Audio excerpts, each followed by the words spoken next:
Bienvenue à Bibliothèque Médicis. Certains sont, paraît-il, surpris, pas nous. La fête de la science est en France un succès public considérable.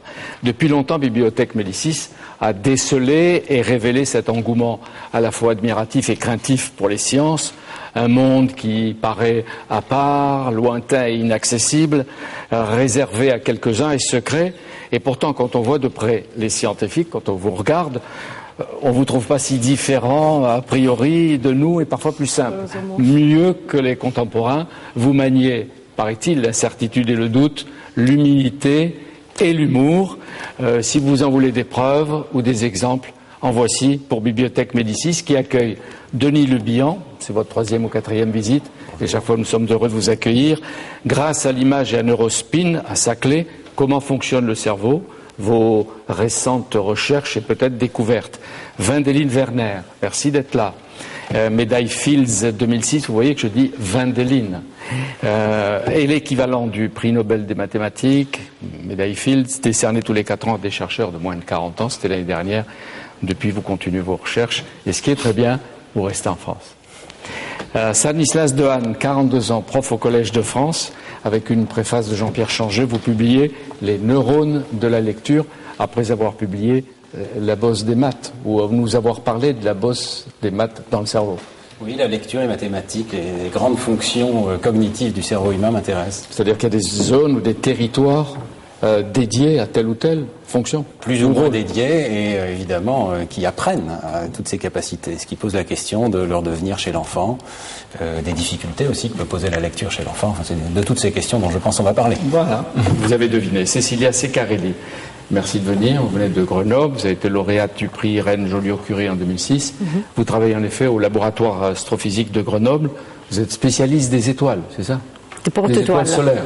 Des protoétoiles solaires, ça veut dire l'étape avant qu'une étoile se forme. Donc c'est un peu l'enfance d'une étoile avant qu'elle devienne une adulte, comme ça. Et comment on voit les petites étoiles, les étoiles enfants? Comment on les découvre ou comment on les regarde ou on les trouve? On les regarde avec des télescopes. Naturellement, la seule différence, c'est qu'on bouge en longueur d'onde. Ça veut dire, c'est un peu comme les couleurs.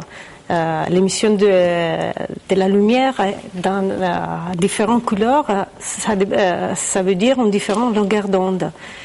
Les étoiles, disons, comme le soleil, il est mis dans les visibles, c'est pour ça qu'on fait qu'on est sensible à les visibles.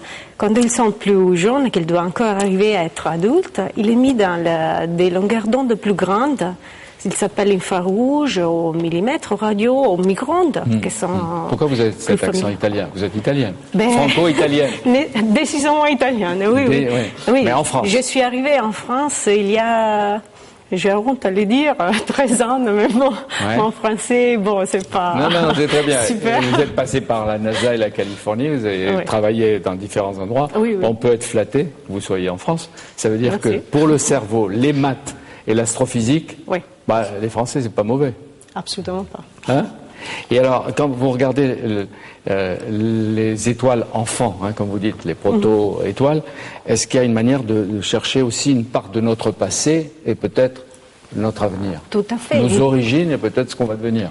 L'intérêt, à moi, c'est certainement le mien personnel, mais c'est l'intérêt en général de ce type d'études, c'est nous, on n'a pas, on ne peut pas naturellement retracer l'histoire qui nous a porté le système solaire et à nous-mêmes, les comètes, les météorites, tout ce qui forme le système solaire, compris la vie que c'est nous. Comment on peut faire? On regarde des petites choses qu'elles sont laissées par-ci, par-là pendant cette période de formation, comètes, météorites, etc. Mais la façon la plus, disons, complète, c'est de regarder des systèmes qu'on pense on va devenir des systèmes similaires à les nôtres. Et c'est comme ça, dans un certain sens, qu'on revoit notre histoire. Peut-être on pourrait même dire que c'est un travail d'archéologie qu'on fait dans ce sens-là. On essaye vraiment de comprendre. Chez vous, Cécilia Ceccarelli, la passion de la recherche est née, paraît-il, en regardant les étoiles quand vous étiez petite. Ouais. C'est aussi simple que ça. C'est aussi simple que ça. Il suffit quand même oui. pas de regarder avec son père ou sa mère un jour ou toute seule les étoiles pour devenir un grand scientifique. Et vos parents étaient aussi des scientifiques? Absolument pas. Je sais ce que faisait votre père, enfin j'ai lu ça. Oui. Qu'est-ce qu'il était? Bon, il était, comment on dit en français, il travaillait dans le bâtiment, disons comme ça. Donc, ma mère travaillait à la maison, donc c'était une femme de foyer. Près de Rome. Hein? Près de Rome, oui, dans un petit village de Rome. Et bon. Alors on raconte que Wendelin Werner, vous aussi, c'est en regardant les étoiles, que c'est vrai que ça fait partie des histoires qu'on recompose. Non, je pense que c'est moi-même qui ai du vent de la mèche. Donc c'est vrai que j'aimais bien regarder les étoiles. Alors c'est vrai qu'il y a un aspect, quand on regarde les étoiles, bon, à la fois on est tout seul, mais c'est quand même quelque chose qu'on partage souvent avec quelqu'un. Il y a une espèce de passion communicative et questionnement, mystère. Il y a un peu l'infini, l'infiniment grand, l'infiniment loin, le temps, l'espace, toutes ces choses-là. Donc ça interpelle. Et c'est vrai que quand on me posait la question, quand j'étais à l'école primaire, ce que je voulais faire plus tard, je disais toujours astronome. Et pourquoi vous n'avez jamais violoniste? Parce que vous êtes un bon musicien, on vous a vu jouer du violon plus petit, dans un film, au passage, vous l'avez pas vu. Non, je pense que musicien, j'avais conscience que je jouais du violon comme je jouais, c'est pas trop mal, mais j'étais pas, je pense, pas assez bon pour envisager une carrière professionnelle. Donc très souvent on dit après que voilà, non, je pense que j'aurais pas fait un très bon musicien, même si je continue à apprécier la musique. Ouais. Et vous voyez, on sait que l'éducation musicale précoce chez les enfants, ça n'est pas mauvais du tout pour les mathématiques. Il y a des interactions intéressantes entre les domaines. Oui, mais alors je sais pas, moi, à titre personnel, je sais pas si c'est vraiment lié au fonctionnement, disons, à la proximité dans le cerveau, ou si c'est aussi un type d'éducation et le fait d'apprendre à se concentrer finalement. Est-ce que la réciprocité est vraie, Stanislas Dehaene? C'est-à-dire quelqu'un qui est jeune, très fort en mathématiques, qui pourrait prendre un violon, un piano et jouer? Non, mais vous savez, dans les deux cas, il faut apprendre. Mais il semble que les apprentissages soient corrélés. C'est-à-dire que quand on apprend des mathématiques précocement, on développe aussi des structures abstraites. Je crois qu'il y a beaucoup de structures abstraites dans la musique qui sont aussi des structures proches de celles des mathématiques. Les puissances de 2, par exemple. Dans la notation musicale, c'est tout à fait évident. Vous avez accès très précocement à cette notion de puissance enchâssées les unes dans les autres. Donc la clé pour le cerveau, c'est l'apprentissage et le travail, que ce soit au moment de l'enfance ou que ce soit dans les années 50, quand on a 50, 55 ans. Rien n'est perdu, mais évidemment, dans la petite enfance, il y a une période de plasticité qui est tout à fait particulière. Alors une fois, oui. Et d'ailleurs, pour les pianistes, ce qui a été montré, c'est qu'on peut faire de l'archéologie cérébrale avec les techniques d'imagerie, et on peut voir que les câbles qui relient les différentes régions cérébrales, ce qu'on appelle la matière blanche, eh bien, se développent à différents âges. Donc, chez un pianiste adulte d'une trentaine d'années, on peut retrouver ce qui s'est développé alors qu'il jouait, qu'il avait 4-5 ans, parce qu'en général, il commence très tôt, ce qui a été développé à l'adolescence et ce qui a été développé plus tard. Et ce qu'on s'aperçoit, c'est que ce qui a été développé pendant la petite enfance s'est développé à une très très grande vitesse et de façon intense, en beaucoup de régions cérébrales. Et ce qui s'est développé plus tard, après l'âge de 20 ans, s'est développé beaucoup plus lentement et dans des régions beaucoup plus limitées. Donc il faut commencer tôt, comme le disait Stanislas. Une fois par an, la France célèbre les sciences. Il y a des portes ouvertes dans à peu près tous les grands établissements de recherche, etc. Est-ce que c'est pour vous l'occasion de transmettre au public, enfin je ne dis pas ce que vous savez, mais une part de votre savoir, en tout cas votre passion, et en même temps de vous rapprocher de nous? Absolument. C'est très très important de faire partager notre passion, mais également de montrer au public que la science c'est quelque chose qui est utile à tous, qui a des implications dans notre vie quotidienne, et donc on doit absolument avoir cette communion avec le public. Et dans le cadre de Neurospin, donc le centre de recherche en neuroimagerie en champ intense, on a même organisé spécifiquement dans le cadre de la fête de la science des journées portes ouvertes dans le week-end du 13 et 14. On va montrer ce qu'est le magnétisme. Comment marche un aimant, d'où vient le magnétisme des aimants, et comment à partir des aimants on peut faire avec des petits aimants déjà pour expliquer, ouais. Voilà, et puis pour rappeler un petit peu ce qu'on a appris à l'école, qu'on a sûrement oublié, et ensuite donc ces merveilleuses machines qui sont construites aujourd'hui par nos collègues physiciens donc des grands champs magnétiques dans lesquels on met le cerveau humain. On met bien sûr tout l'individu, mais pour étudier le cerveau humain, on va pas le couper. Pour scruter comment marche le cerveau. Ça, vous allez l'expliquer. Nous vivons. C'est ça, nous, public, nous vivons dans l'apparence, dans le visible. Vous, qu'est-ce que vous faites? Vous traquez, quelle que soit votre spécialité, l'invisible. On rend visible l'invisible, je dirais plutôt. C'est-à-dire qu'on a des instruments, qu'il s'agisse d'astrophysique ou d'imagerie cérébrale, qui nous rendent compte de choses qu'on ne peut pas voir avec nos propres sens, qui sont donc traduites. Ces choses sont traduites sur le plan visuel, sur le plan auditif, ou grâce à l'informatique qui a un rôle très très important, bien sûr. Il y a une espèce de double rôle, parce qu'on commence par créer des images, et c'est vrai que pouvoir accéder par l'image à l'intérieur du cerveau vivant, c'est absolument extraordinaire, hein. C'est une prouesse technique remarquable qui ne cesse de s'améliorer. Et puis il y a cette deuxième phase qui est la construction de théories, et là je crois que le mathématicien sera d'accord, c'est une étape essentielle de créer de nouvelles idées abstraites, qui parfois rétrospectivement paraissent extraordinairement simples. Mais évidemment, pour les générer, le cerveau du scientifique travaille à plein, et je dirais qu'on fonctionne dans la création d'idées. Et elle se traduit comment, l'idée, visuellement, dans le cheminement du cerveau? La théorie scientifique dans le cerveau du scientifique, c'est une magnifique question.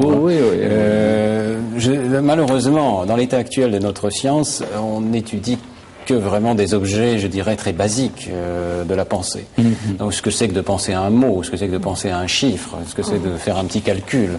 Alors les très grands objets mathématiques utilisés par nos collègues sont un petit peu inaccessibles pour l'instant. Comme vous dites votre collègue, Wendelin, si Wendelin vous prêtait son cerveau, enfin, s'il allait avec tout entier à sa clé chez vous. Nous savons au moins d'où il est parti. Et nous savons que très tôt, comme tous les jeunes enfants, dans la première année de vie, Wendelin, vous aviez déjà des régions cérébrales qui s'intéressent au nombre, qui codent les ensembles d'objets dans le monde extérieur, qui savent que là il y a 3 objets, là il y en a 4, et que peut-être si on voit un objet plus un deuxième, ça fait 2. Les bébés spontanément ont cette connaissance qu'on partage d'ailleurs avec les animaux. Oui, mais aujourd'hui, à quoi ressemblerait le cerveau? Une pyramide absolument extraordinaire de compétences s'est greffée là-dessus. Vous voyez, c'est ce processus de construction culturelle qui m'intéresse. C'est-à-dire que, évidemment, les mathématiciens d'aujourd'hui s'appuient sur les mathématiques passées, reconstruisent au cours de leur éducation cette pyramide et parviennent ensuite à rajouter les nouveaux éléments à cette pyramide culturelle. Une pyramide qui est littéralement une pyramide de neurones dans notre cerveau, le fruit de l'apprentissage, qui se traduit par des représentations culturelles dans notre cerveau. Regardez comme il vous écoute. Oui. Bon, enfin, c'est vrai que finalement, de savoir ce que c'est que la recherche la plus fondamentale, ou quelles sont les questions sur lesquelles on réfléchit et auxquelles on arrive à apporter une réponse, finalement, quelles sont les questions importantes, qu'est-ce qui est de la recherche finalement qui est valorisée comme étant important ou pas. Souvent ça s'associe enfin en tout cas chez nous en mathématiques, pas uniquement sur l'enjeu des conséquences immédiates, mais aussi sur la difficulté de la question et la beauté ou la difficulté de la réponse. Et donc très souvent, quand on va expliquer par exemple un problème particulier de mathématiques sur lequel on travaille, on va pouvoir dire bon, alors on explique un modèle très compliqué, puis on dit là il y a vraiment une chose très compliquée. Bien sûr, l'autre question naturelle à laquelle on pourrait s'intéresser, celle-là elle est très facile, donc on n'en parle même pas. Et donc par contre celle-là est très importante parce qu'elle résiste. Et donc je pense qu'il n'y a pas il y a l'aspect aussi effectivement d'essayer de pousser les briques là où c'est difficile et là où Mais il paraît, enfin je lisais ça, que quand on vous dit autour de vous je comprends rien aux mathématiques, vous aussi vous avez la tentation de répondre moi non plus, enfin, ou moi aussi je comprends rien. Non, c'est-à-dire que c'est vrai que bon, dans le système français, c'est le seul point sur lequel on pourrait se très souvent les mathématiciens ils passent pour les premiers de la classe, ceux qui étaient voilà, et qui savaient toujours tout faire, il y avait toujours 20 partout, ils comprenaient toujours tout de suite.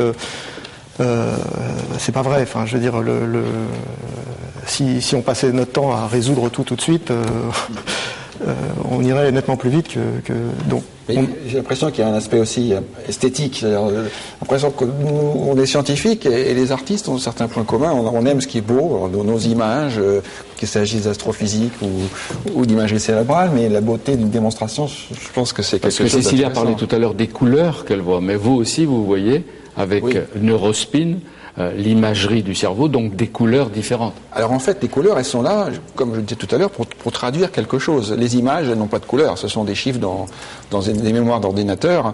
Donc ensuite, on va faire des images qui représentent le cerveau par coupe, ou on peut les reconstituer en 3 dimensions. Mais pour que notre propre cerveau puisse voir le cerveau des autres ou le nôtre, on utilise des couleurs pour pouvoir séparer les différentes régions cérébrales ou pour pouvoir séparer les différents faisceaux de fibres qui relient les régions cérébrales. Mais c'est artificiel ce codage de couleurs. Ah oui. Et pourtant, c'est ce qui est le plus spectaculaire quand on est un spécialiste. Donc il y a un aspect esthétique à nouveau. Alors Neurospin, ce n'est pas un centre de soins, bien sûr. Non. C'est un centre de recherche, d'expérimentation qui est rendu possible parce que d'abord il y a les chercheurs d'immense qualité en France, qui sont recherchés un peu partout d'ailleurs, et en même temps vous avez ces instruments, mais ils ont été composés, vous dites, par des physiciens, mais à la demande de vous les chercheurs, ou c'est l'industrie qui les propose ou qui les fabrique parce que vous en avez besoin? Alors, il y a un peu de vrai, c'est-à-dire donc Neurospin, c'est un centre, une station de recherche. On va trouver effectivement des chercheurs du plus haut niveau, ne serait-ce que mon collègue Stanislas Dehaene, et puis des mathématiciens, des biologistes, des médecins, avec des instruments qui sont uniques au monde. Par exemple, on va recevoir dans 1 mois et demi un aimant qui fonctionne à presque 18 Tesla, ce qui veut dire 350 000 fois à peu près le champ magnétique de la Terre à Paris.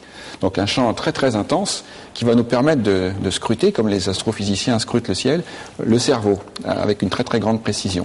Donc ces machines-là n'existent pas aujourd'hui. Alors celle-ci va être construite par un industriel en Allemagne, mais l'aimant... Alors qu'est-ce qui vous permettra de faire ? Il nous permettra de faire des images avec une précision qui va être 10 à 100 fois meilleure que ce que l'on fait aujourd'hui chez l'homme. Donc l'idée, c'est par exemple de comprendre avec des modèles de rongeurs comment le cerveau se développe, comment est-ce que les différentes régions du cerveau s'organisent dans l'espace. Il y a un programme génétique certainement à l'origine de tout cela, mais ensuite il y a plus que la génétique, il y a aussi tout l'environnement. Est-ce qu'on peut comprendre comment l'anatomie du cerveau est responsable de sa fonction, un peu comme le code génétique qui est une représentation à 3 dimensions de molécules selon un plan bien établi, permet de rendre compte d'un code qui est le code génétique. Donc quel est le lien entre la structure tridimensionnelle variant dans le temps, donc quadridimensionnelle dans le cerveau, et les fonctions. Voilà, c'est ça qui nous intéresse. Je lisais dans Le Monde un article d'un de vos collègues, peut-être vos amis, qui s'appelle Alain Proscience, et il confie au journal Le Monde: mon cerveau sait ce que je pense, mais moi j'ignore ce que pense mon cerveau. C'est très intéressant de paradoxe, ça veut dire que le cerveau, qui est tellement secret, mystérieux, que vous travaillez depuis des années dessus les uns et les autres, il fait lui ce qu'il veut. Stanislas a étudié précisément, je crois, ces aspects de ce qui est conscient, de ce qui est moins. Oui, on peut parler un tout petit peu de l'inconscient dans le cerveau, ou du non-conscient dans le cerveau. On sait maintenant que la frange dont nous avons conscience dans le cerveau est assez limitée, et que énormément de ces opérations qui sont menées par le cerveau humain comme animal d'ailleurs sont des opérations non conscientes. Et c'est le cas notamment pour la lecture. Lorsque vous posez les yeux sur un mot, vous n'avez pas du tout conscience que votre cerveau déploie toute une série d'opérations avant que vous ne puissiez accéder au sens. Vous avez l'impression que le sens émerge spontanément de la page. En réalité, c'est probablement une dizaine ou une quinzaine d'étapes successives qui procèdent en série, mais également en parallèle, parce que des millions de neurones travaillent en même temps, avant que vous ne puissiez reconstituer le mot à partir de ce qui naît au départ sur la rétine, finalement, une explosion de petits fragments de mots qui chacun sont représentés par des neurones différents. Mais comme vous dites, il y a des neurones de la lecture. Il y a des neurones de la lecture. Je pense que c'est d'ailleurs une découverte importante de l'imagerie cérébrale, d'avoir montré qu'il y a des territoires dans le cerveau qui sont suffisamment spécialisés pour pouvoir dire que oui, une petite région s'intéresse beaucoup plus à la lecture qu'à toute autre fonction. Et ça fonctionne comment ? Alors, il faut imaginer l'image visuelle de la page. Bon, votre regard se fixe sur un mot. Il faut savoir déjà que vous ne voyez qu'une toute petite partie de la page, en réalité. Ce qui compte, c'est la région autour de laquelle vous fixez. Le reste de l'image est rendu flou par la résolution de la rétine. Donc on ne voit que des petits segments de la page, on déplace son regard et on acquiert l'information successivement. Maintenant, dans une fixation... Le premier moment commence avec l'œil.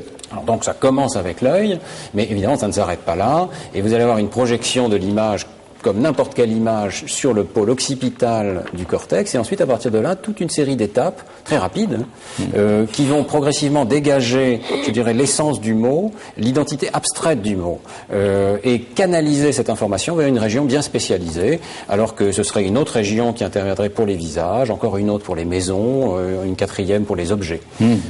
Et est-ce que les opérations sont les mêmes si on lit pour soi à voix basse ou si on prend un texte et qu'on le lit pour les autres? Dans les deux cas, il y a un grand recouvrement, oui, parce qu'on accède à la fois à la sonorité des mots, et c'est un premier jeu de région qui s'intéresse à la sonorité des mots, et puis il y a un deuxième jeu de région qui s'intéresse au sens des mots. Oui.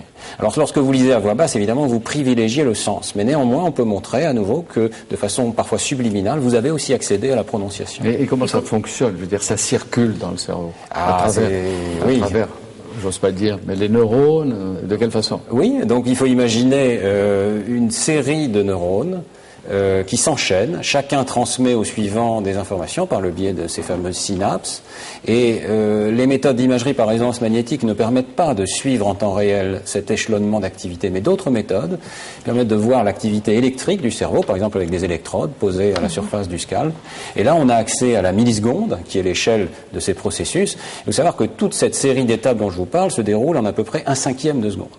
Donc c'est extraordinairement rapide, mais on peut arriver à visualiser ces différentes étapes. Et Denis Le Bihan le voit, peut le voir. On voit effectivement, une de nos préoccupations, c'est le temps. Parce que comme l'a dit très justement Stanislas Dehaene, nos images sont très précises dans l'espace, mais elles ont du mal à nous donner la séquence des événements. Alors on travaille sur le plan de la physique, mais quelque chose d'intéressant sur le plan de réflexion qui est commun avec l'astrophysique, quand on regarde le ciel, on a l'impression qu'on voit un tas d'objets simultanément, mais bien sûr, en fait, la lumière qui en vient a été émise à des temps très très différents. Et nous, on voit une image instantanée.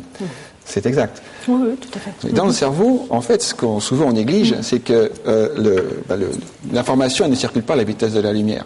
Donc, chaque région cérébrale va faire son propre traitement, envoyer une information pour une autre région, mais il y a un gros problème de synchronie qu'il faut absolument qu'on comprenne, c'est comment une région donnée reçoit des signaux de différentes régions avec des différents retards. Arriver à une image complexe de tout cela, c'est quelque chose qu'on ne sait pas encore bien maîtriser. Et je peux poser une question. Je sais que c'est pas mon rôle, mais comment ça marche après avec j'ai compris qu'il y a un dynamisme dans ce sens de la relocation pratiquement des parties physiques du cerveau dans cette fonction. Parce qu'on a que les malades, par exemple pour ictus, c'est une partie du cerveau, il est tué. Vous voulez dire comment ça fonctionne? Il y a une forme de plasticité. Vous voyez, ça c'est un point très important. C'est-à-dire que le cerveau, effectivement, est capable de se réorganiser en partie. Et notamment chez l'enfant. Et dans la lecture, c'est absolument crucial. Vous n'avez pas de territoire cortical qui a évolué pour apprendre à lire. C'est une fonction nouvelle du cerveau, un ajout culturel qui date d'il y a quelques milliers d'années seulement.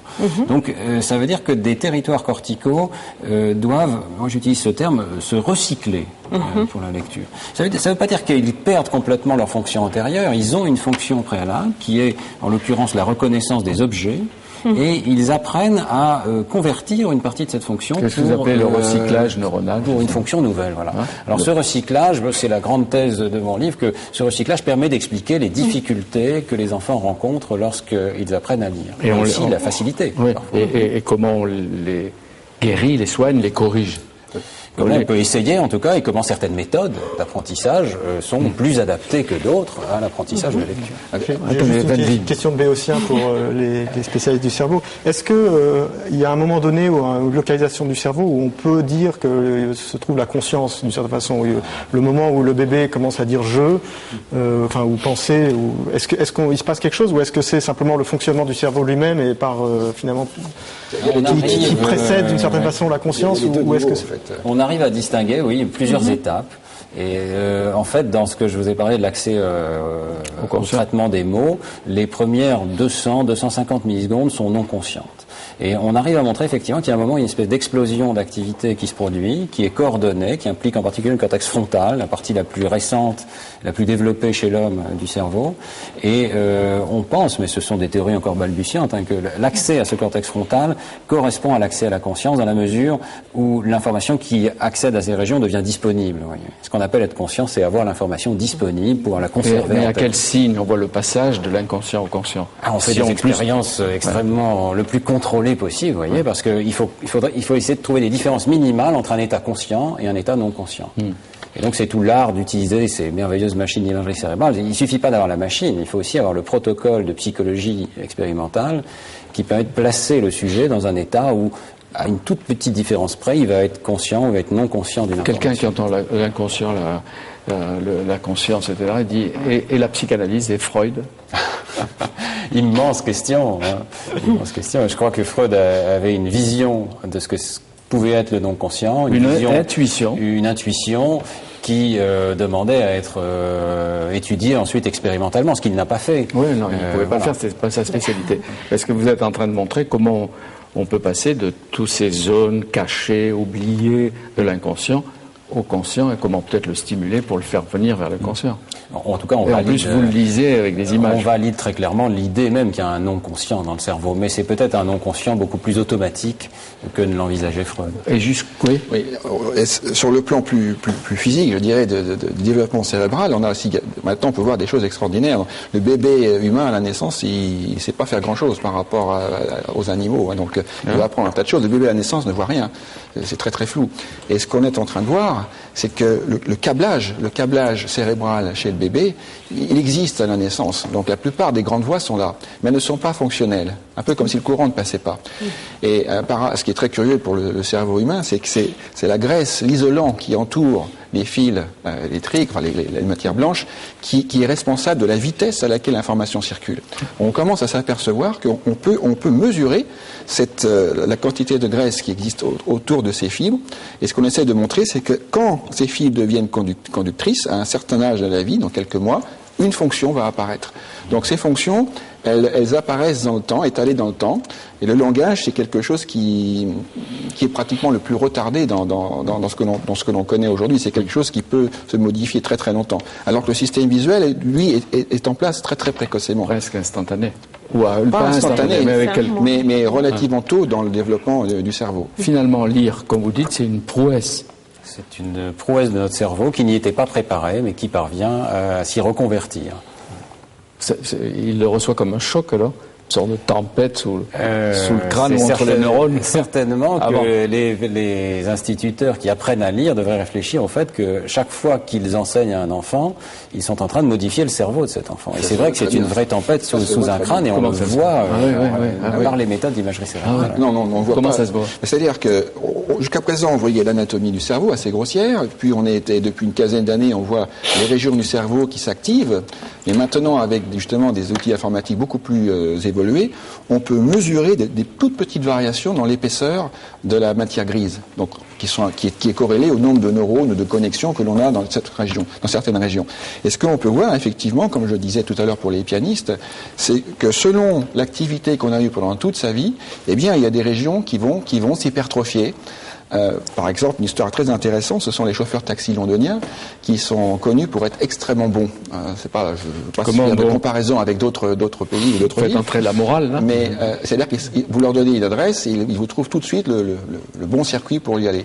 Eh bien, on voit que la région qui sert à encoder le processus de localisation dans l'espace est hypertrophiée chez eux par rapport à la population normale. Alors que pour les chauffeurs d'autobus, qui suivent toujours la même ligne, eh bien, il n'y a pas d'hypertrophie. Pourquoi pas les chauffeurs de taxi français, ils ont les GPS. L'étude n'a pas été faite. Voilà, l'étude n'a pas été faite. Est-ce qu'il y a des neurones de l'écriture au passage? Il y a d'autres régions qui interviennent dans l'écriture. C'est simplement un peu plus difficile à étudier. Ce serait pourtant extrêmement intéressant à étudier parce que c'est aussi une source de difficulté, notamment pour les enfants français. L'orthographe, évidemment.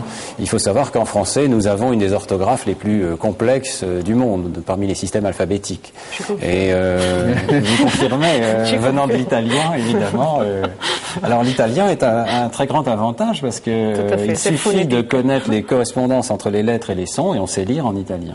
Et on sait parler, on sait écrire, on sait faire tout. Et on sait orthographier.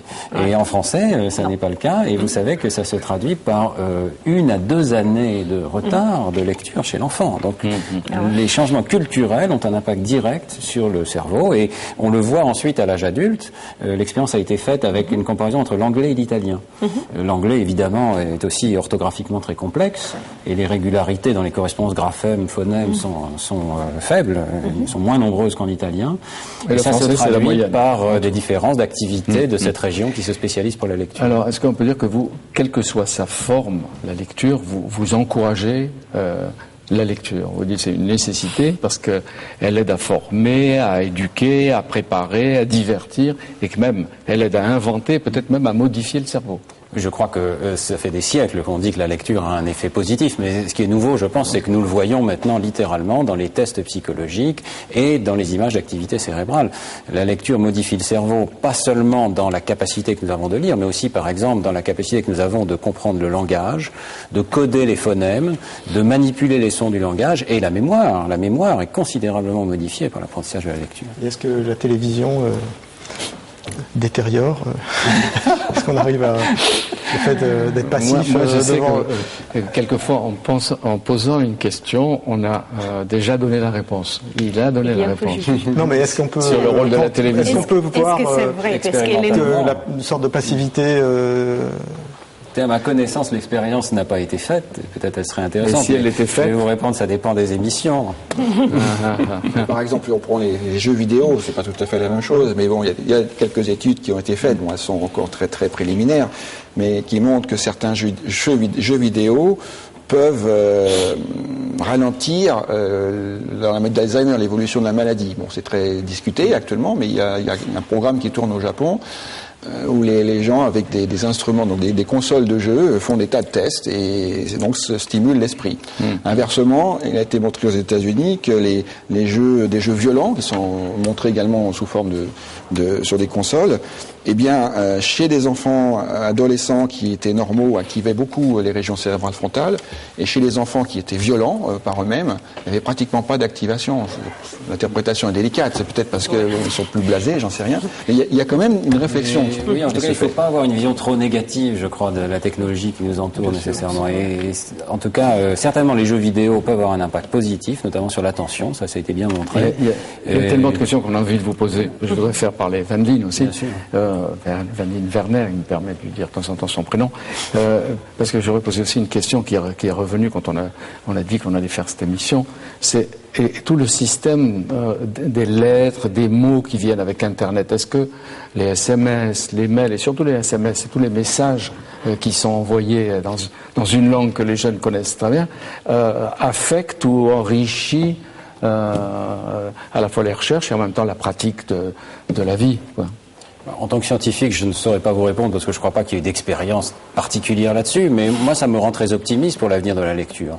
Je crois qu'on a arrêté de faire évoluer la lecture depuis quelques siècles, et c'est ça qui a créé ce décalage qui n'existe pas en italien entre l'orthographe et la manière dont on prononce la langue.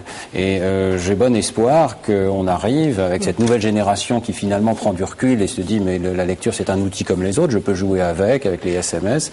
J'espère qu'on arrivera à une génération qui un jour peut-être aura le courage de réformer cette orthographe qui crée des délais aussi importants d'apprentissage chez les enfants. Mais vous ne partagez pas alors le pessimisme habituel d'Alain Finkielkraut pour tout ce qui concerne l'avenir de la lecture et du livre? Pas du tout, et la lecture est présente sur Internet comme elle existe dans les livres, bien entendu. Denis Le Bihan, lors de notre précédente rencontre, vous expliquez votre expérimentation, ou une de vos expérimentations, avec des volontaires sur les molécules de l'eau que contient le cerveau.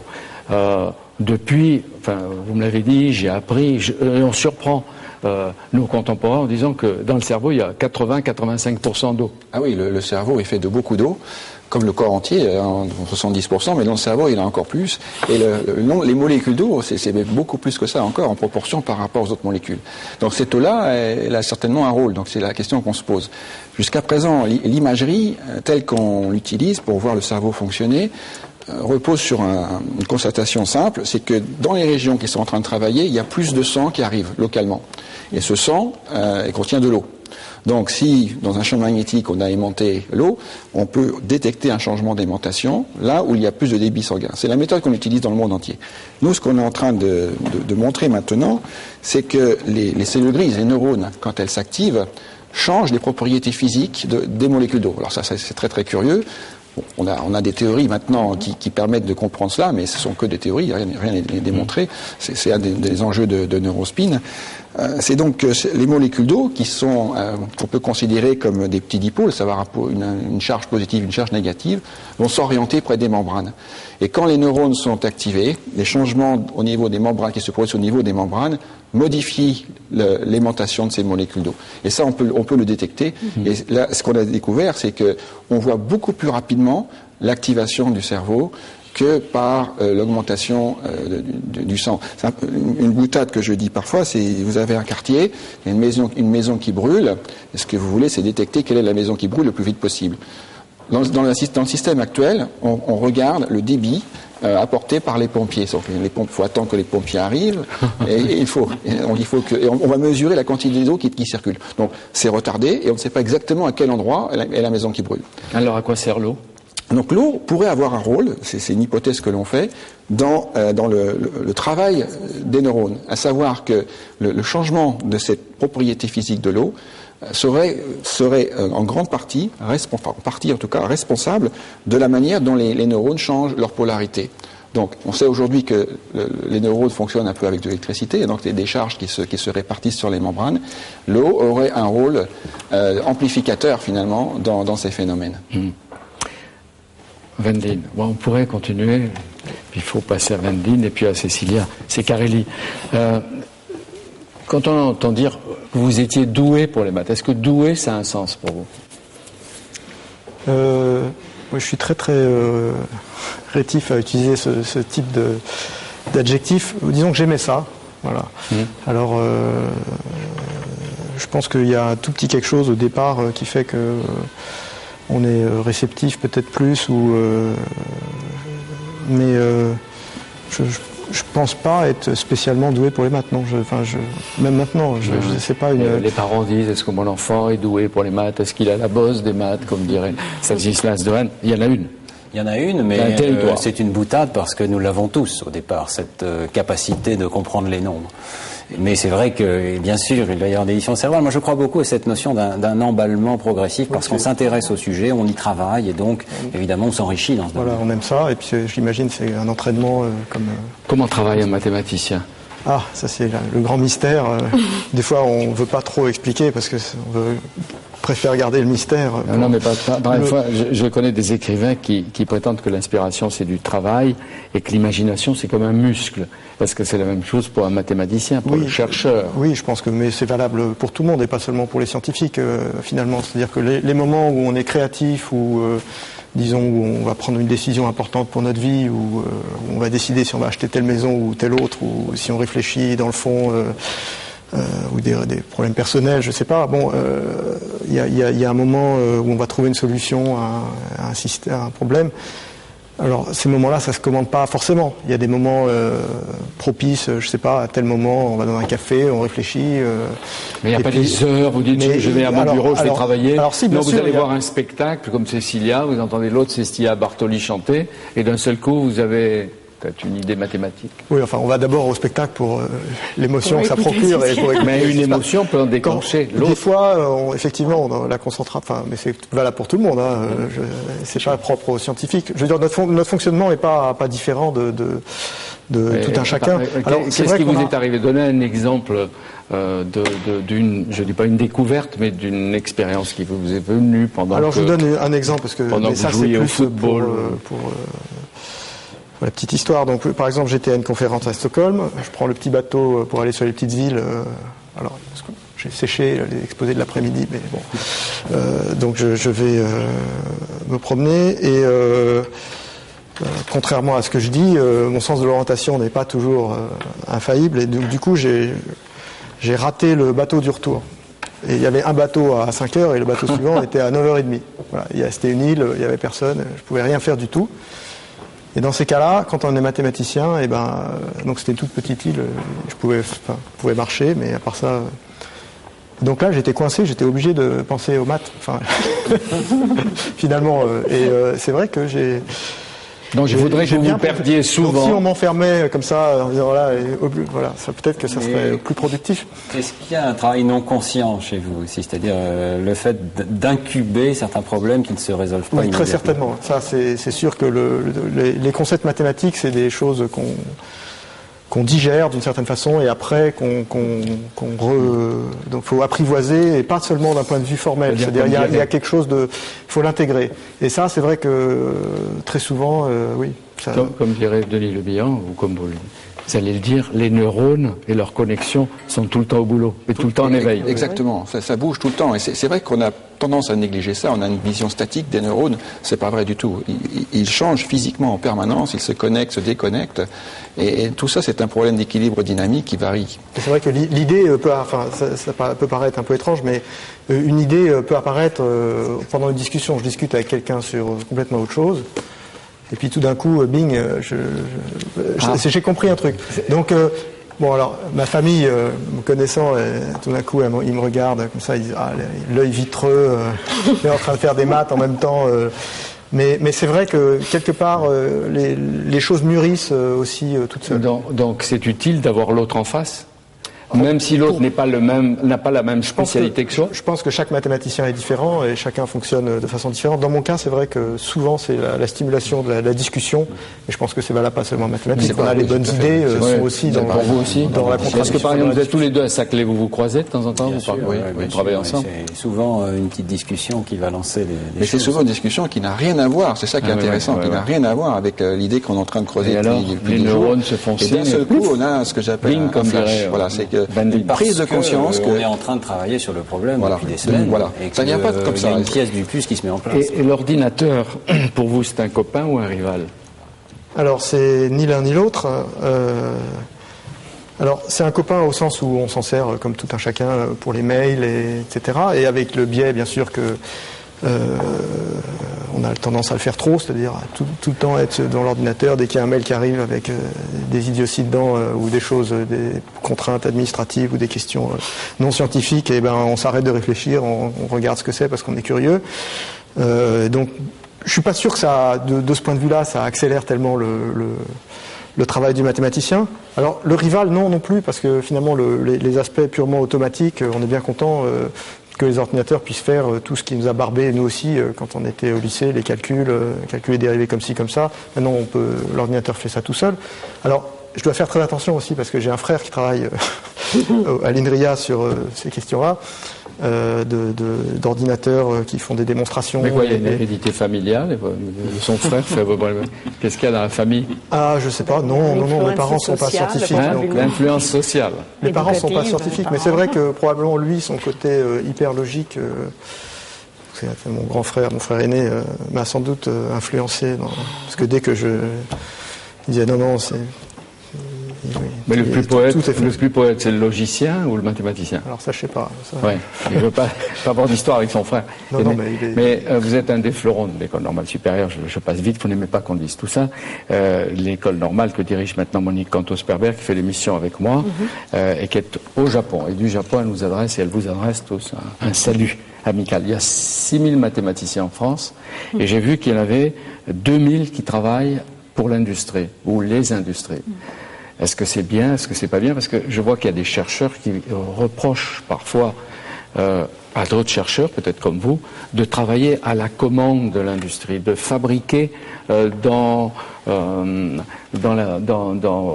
la nécessité d'avoir un jour ou l'autre des objets, des produits qui sont industrialisés, commercialisés. Vous êtes au service du capitalisme, etc. Vous le ressentez comme ça? C'est plus subtil que ça. La preuve, c'est qu'à Neurospin, justement, on a ce qu'on appelle la recherche translationnelle, à savoir qu'il y a la recherche fondamentale. On essaye de comprendre des choses qui sont relativement abstraites, même si elles ont un intérêt très concret.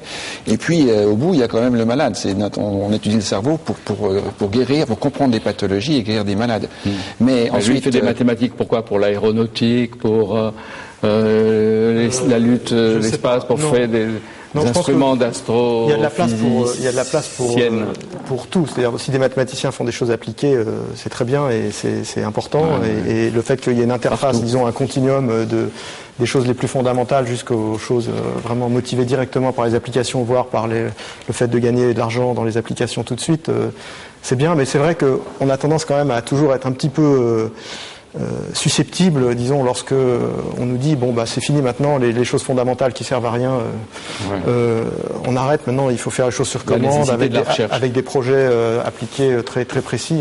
C'est un peu Wendling Ferner est un probabiliste. Qu'est-ce que ça veut dire? Alors, je ne vais pas vous décrire ce que c'est que le hasard, c'est plus d'étudier les structures mathématiques, les concepts qui permettent de modéliser le hasard et de les comprendre. C'est-à-dire de réduire le hasard? Non, pas de le réduire, mais d'une certaine façon comprendre comment... alors, on peut voir du point de vue des applications, de dire comment les différents comportements aléatoires à petite échelle peuvent se combiner pour fabriquer les structures à grande échelle et comment cette propagation de hasard de petite échelle à grande échelle, j'imagine que c'est des choses que vous connaissez, peut se faire et dans certains cas être contrôlé mathématiquement et compris. Et, ce qui est très intéressant, c'est que les mathématiques, je crois que vous travaillez sur les marches aléatoires, les processus d'accumulation du hasard, et ces mathématiques-là commencent à être utilisées pour décrire le cerveau. Le cerveau, évidemment, est confronté à un problème de rapport signal sur bruit, il doit extraire du signal à partir d'un environnement qui est relativement bruité, il a peu de capteurs pour le faire, et il semble que le cerveau applique des raisonnements qu'on appelle bayésiens, que vous connaissez bien mieux que moi, qui finalement sont des espèces de solutions plus ou moins optimales à ce problème d'accumuler le signal dans du bruit. Donc je crois que il y a une unité quand même du savoir, il y a une sorte de consilience du savoir qui fait que les mathématiques vont être utiles. On voit, Cécilia, la cohérence et en même temps l'unité. Par exemple, pour le cerveau, donc tout ce dont j'ai parlé tout à l'heure, donc le fait qu'on puisse voir les fibres de matière blanche, une nouvelle méthode pour détecter l'activation cérébrale, ça repose sur la mesure de la diffusion de l'eau. Donc c'est le mouvement brownien entravé par les neurones, et c'est directement l'application de cette marche aléatoire qu'on peut quantifier et mesurer, et on s'aperçoit qu'elle est différente d'une région à l'autre du cerveau, ou selon la condition dans laquelle se trouve le cerveau. Et pour le mathématicien, ou pour vous, la liberté, qu'est-ce que c'est? Une illusion où ça se voit en imagerie cérébrale, la liberté de l'homme? Nous avons une sorte d'illusion d'être libre, n'est-ce pas? Et c'est une illusion évidemment très forte et très, très réelle quelque part, qui nous aide à vivre, qui ne veut pas dire évidemment qu'on ne peut pas s'émerveiller devant les mécanismes qui font que notre cerveau nous rend libre, notre cerveau nous détache du monde extérieur et nous permet d'avoir ces expériences de pensée qui sont utiles aux mathématiciens. Alors, je ne sais pas, bon, le mathématicien, qu'est-ce qu'il peut dire sur cette question en général? Disons que ce que fait le mathématicien, alors c'est peut-être pour ça aussi qu'on rapprochait du musicien tout à l'heure, ce qui est propre, disons, c'est qu'il y a un effort, vraiment manipuler des objets abstraits dont on a l'impression que quelque part ils sont absolus et qu'ils nous échappent, qu'ils existent dans un univers, qu'ils existent aussi, enfin bon, ça c'est un autre débat, mais que c'est pas uniquement aller. Alors, voilà, donc ça, il y a cet aspect-là. Donc le fait qu'il y a des concepts sont aussi, eux, sont peut-être plus libres que nous. Mais oui, puis l'autre chose, bien sûr, c'est le fait. Ça rejoint ce que je disais tout à l'heure, c'est que on aime bien être libre de réfléchir ou de chercher dans la direction dans laquelle on veut. Et alors bien sûr, c'est peut-être lié, engendré par des contraintes ou une histoire personnelle, mais on peut quand même. Un mot sur Perelman, Grégory Perelman, qui a eu la médaille Fields, qui n'a pas voulu qu'on la lui remette et qui a disparu. Vous n'avez pas de nouvelles de ce chercheur russe? Pas directement, de temps en temps on en a, parce qu'il y a toujours des journalistes qui partent à sa recherche et qui le trouvent. J'ai un collègue qui l'a rencontré à l'opéra de Saint-Pétersbourg. Ah bon, il ne vit pas dans une forêt ou en pleine Sibérie? Non, mais c'est-à-dire que c'est quelqu'un qui a un caractère particulier et que je respecte beaucoup. Je trouve ça, vous ne connaissez pas personnellement. Au contraire, rassurant finalement que quelqu'un dise mais non, mais moi tout ce tralala, j'ai fait mes articles, très bien, et puis alors les honneurs, l'argent, ça m'intéresse pas. C'est-à-dire qu'il a trouvé, si j'ai bien compris, il a su résoudre une équation, une conjecture de Poincaré, Henri. voilà, il a résolu un problème mathématique très important. Mais c'est pareil, il l'a pas résolu comme ça. Il a résolu parce qu'il a travaillé. Enfin, je veux dire, il a travaillé dur. C'était techniquement très difficile, et c'est aussi parce qu'il a réussi à surmonter des problèmes techniques bien identifiés mais ce que je trouve dommage justement, c'est que tout de suite, le fait que il refuse les honneurs, il joue pas le jeu de la médiatisation ou de l'argent. On le prenne pour un fou. Tout de suite, il passe pour un demeuré, pour quelqu'un d'absolument anormal et d'asocial, alors que finalement. Vous le comprenez, vous. Enfin, quelque part, je trouve ça réconfortant que des gens comme ça existent et puissent dire... Mais vous pensez qu'il continue à chercher? Parce que je me suis posé la question, est-ce que comme, par exemple, Rimbaud, il a écrit, il a fait ses poèmes, puis il a disparu, puis il a fait autre chose. Est-ce qu'un mathématicien ou un Perelman qui a eu la même médaille Fields que vous peut disparaître, devenir commerçant, conducteur de bus, ou de bateau, navigateur? Oui, je sais pas. Pourquoi pas? Mais peut-être que moi, je sais pas, être conducteur de taxi, peut-être que ça va utiliser les mêmes parties du cerveau. C'est quelque chose dans l'absolu. Non, mais est-ce que ça veut dire que pour un mathématicien comme un poète, ou un chercheur, à partir d'un moment, on a donné le maximum de soi-même et puis il faut passer à autre chose? Non. Il y a quelque chose de difficile dans notre métier qui est de créer sans cesse des idées nouvelles. Et je pense qu'il y a une angoisse, et je crois qu'elle existe chez les mathématiciens, d'arriver encore à créer, de continuer à arriver à créer. J'ai reçu une fois un mathématicien qui s'intéressait à son cerveau et qui est venu me dire, mais qu'est-ce que je peux faire? J'ai pas créé depuis 4-5 ans, qu'est-ce que vous pourriez me proposer pour que mon cerveau soit redynamisé? Il prenait du café, il commençait à prendre des amphétamines, comme certains mathématiciens le font parfois. Je crois qu'il y a une vraie angoisse de la création, et c'est pas facile de continuer. Vous la comprenez? Je la comprends très bien. Vous la partagez? Je crois que tous les scientifiques la partagent. Elle est partagée avec le musicien qui compose. Les musiciens. Nous peut-être c'est un peu différent. Je ne la partage pas parce que peut-être que la différence avec des mathématiciens, c'est que nous, on construit, on bâtit en mettant ensemble plusieurs choses et pas simplement notre travail. Donc, ça finit jamais. Là où je suis d'accord avec vous, c'est dans l'activité collective. Non, par définition. Après, c'est vrai, il y a ensemble vers une science une contribution, disons comme ça, plus individuelle dans le travail de synthèse. Et c'est que peut-être ce que vous définissez imagination, créativité, que c'est naturellement de la créativité. Mais c'est vraiment un travail de synthèse. Mais par exemple, qu'est-ce que vous faites chaque jour à Grenoble? Alors, vous allez au laboratoire? Je commence à que j'enseigne, donc déjà je donne des cours. Ça, et ça m'aide à côté un peu. Et après qu'est-ce que je fais dans la vie de tout? J'ai beaucoup d'étudiants pour le moment. Donc une partie de mon activité, c'est vraiment de former les étudiants, les former dans le sens test des doctorats. Donc ça veut dire faire aussi de la recherche. Qu'est-ce que ça veut dire? D'un côté, justement, lire ce que les autres ont fait, donc mes collègues l'ont fait, et de l'autre côté, à notre tour, et je parle de notre parce que nous, on travaille beaucoup d'équipes, c'est pas très individualisé, parce que maintenant, pour faire des progrès, etc., en astrophysique, on a besoin d'un côté pour les observations, des grands instruments qui permettent de faire des observations. Et vous avez les moyens, au passage, vous avez l'argent pour ça? Ou il faut crier au gouvernement? Vous avez donné un peu d'argent, mais il en faut plus pour eux. Alors, ça, si on veut commencer à parler de ça, naturellement, je pense qu'on pourrait... Ça, c'est un autre débat, mais enfin, au passage, on le dit. Des moyens pour les chercheurs. En France, c'est tout relatif. C'est tout relatif. Comme vous dites, effectivement, nous, on voudrait plus. Ça, c'est évident. Donc, après, si on fait par respect à d'autres pays, et par exemple, moi, je peux dire par respect à l'Italie ou mes collègues européennes ou américaines, je ne pense pas que la France, il est mal mis. Absolument pas. Mais je peux dire, par expérience personnelle, j'ai vu une gradient depuis 13 ans, depuis que je suis arrivée en France. Une dégradation. Gradient, ça veut dire un changement. Pardon. On pente. Merci Positive pour ou la Fosco. négative. Mais ce qui est extraordinaire, Dans le sens, je veux dire la conclusion, et je pense que tout le monde vit dans la même situation à peu près. Il y a une dizaine d'années, notre laboratoire, et je crois les laboratoires en France, il avait de l'argent pour faire de la recherche qu'on appelle des bases. Aujourd'hui, cet argent, il n'existe pas. Donc, il faut aller le chercher dans les projets.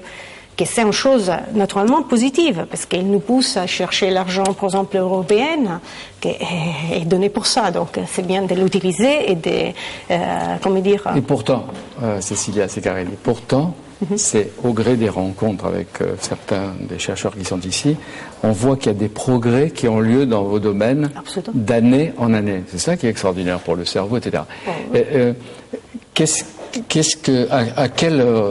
À quel résultat vous rêvez de temps en temps pour vos travaux? Qu'est-ce que vous dites, j'aimerais apporter en plus de ce que je fais? Denis Levire.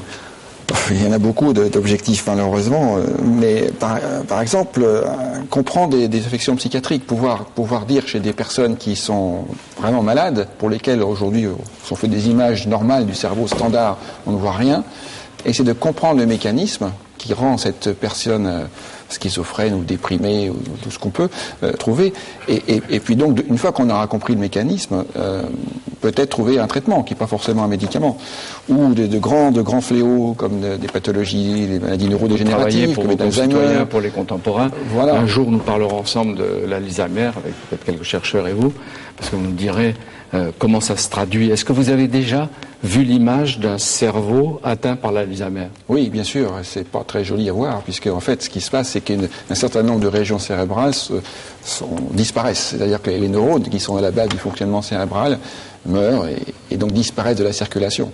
Donc, on le voit en général beaucoup trop tard. Ce qu'on espère maintenant, c'est avec des traceurs magnétiques, donc des molécules qui vont être spécifiques, nous montrer très tôt chez des patients qui n'ont pratiquement pas de signes, les régions qui sont en train éventuellement de souffrir, de façon à faire un pronostic. Cette personne-là, dans 10 ans, elle risque d'avoir la maladie d'Alzheimer. Donc de la prévention. Et de suivre dans le temps ces patients. Donc, en sachant, comme on en parlait tout à l'heure, que ça atteint évidemment la mémoire, les souvenirs, certains souvenirs. En premier, oui, c'est ce qu'on voit. Mais les lésions anatomiques qui existent beaucoup plus tôt. Donc si on pouvait les voir beaucoup plus tôt, peut-être qu'on éviterait l'apparition de ces troubles. Oui, c'est ça. Et retarder l'apparition, mais on ne peut pas empêcher. Ou on pourra peut-être un jour. Pourquoi les neurones meurent-ils? Alors, on ne sait pas non plus pourquoi les neurones meurent dans cette pathologie de l'Alzheimer. C'est qu'on sait qu'on trouve à l'intérieur des gros amas moléculaires qui font que les neurones ne peuvent plus fonctionner normalement. Et on ne sait pas si ces amas moléculaires sont à l'origine de la maladie ou sont la conséquence de quelque chose d'autre qu'on n'a toujours pas compris. Il ne peut pas y avoir l'équation Werner pour trouver le moyen d'être immortel ou de faire que les neurones ne meurent pas, non? Non, je ne suis pas là. Qu'est-ce que vous aimeriez prouver ou découvrir, vous? Alors ça...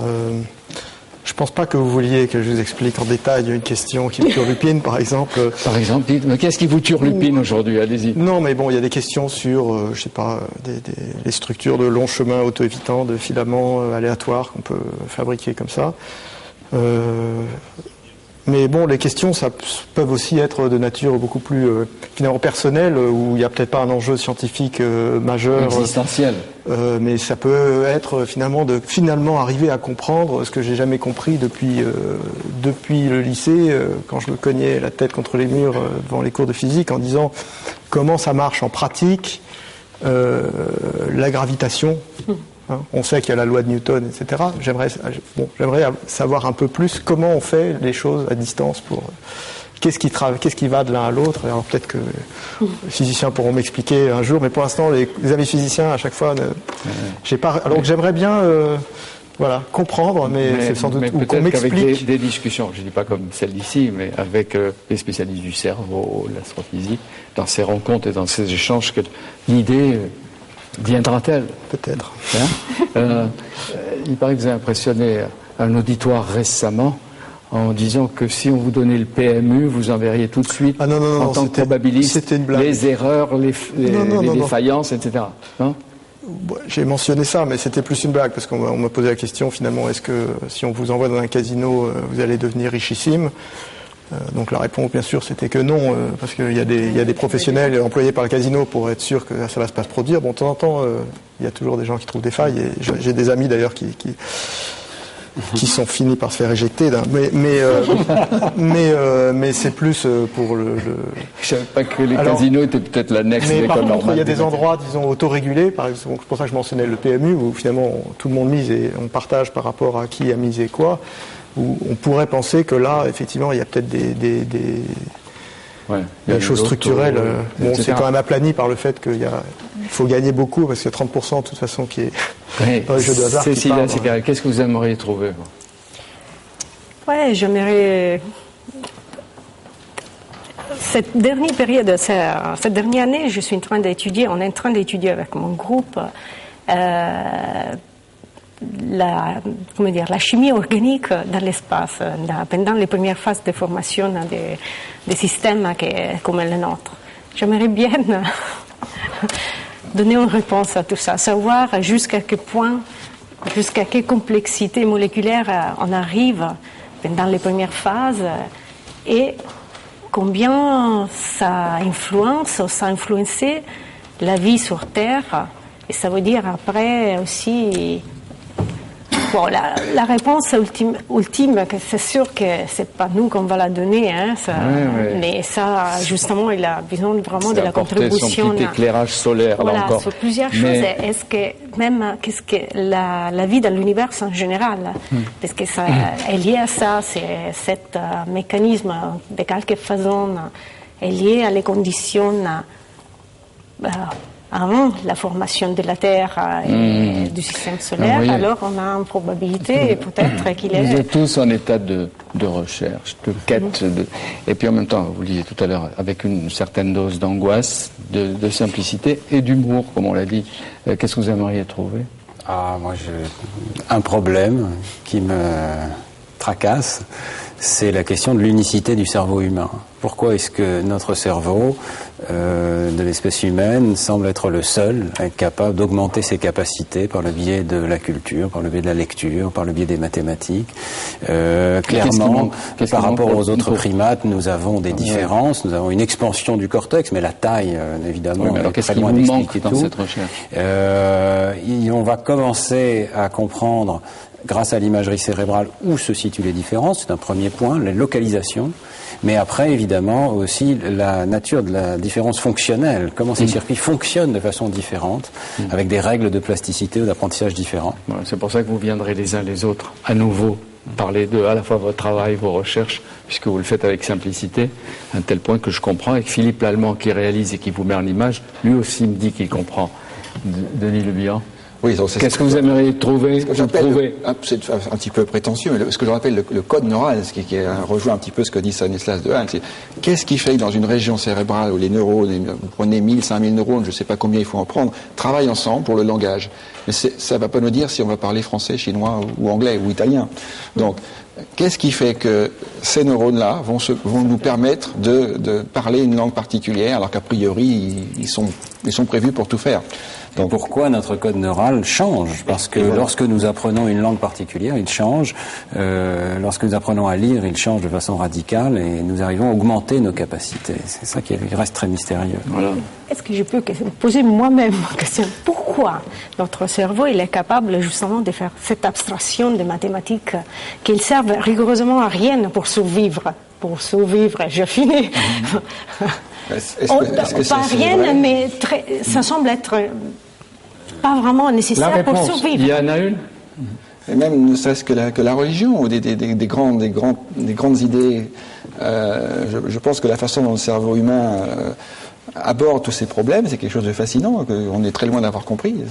Mais les fondements de ces grandes compétences culturelles sont probablement retrouvés dans l'évolution de notre cerveau, y compris en mathématiques. Il n'y a pas d'idées totalement abstraites, il y a des idées qui ont un support concret au départ, dans la géométrie, la mesure du monde, dans l'arithmétique, la mesure des quantités, et à partir de là, évidemment, le cerveau du mathématicien s'envole. D'accord, mais elles n'existent pas quelque part dans un ciel infini. Non, elles existent dans ce support matériel à l'intérieur. Merci, vous reviendrez. En tout cas, la fête de la science nous a donné l'occasion et le plaisir de vous écouter, de vous recevoir et découvrir un peu plus de vos recherches, de vos résultats et en même temps de ce que nous sommes, comment fonctionne le cerveau, des recherches que vous faites les uns et les autres. En tout cas, sachez que Public Sénat est ouvert d'abord à tout ce que vous faites et en particulier cette émission de Bibliothèque Médicis réalisée par Philippe Lallemand avec Anne-Marie Moreau qui elle avait tout compris déjà, avec Marie-Madeleine Rigopoulos et Françoise Mananti. Merci à vous, merci de votre fidélité et puis à bientôt.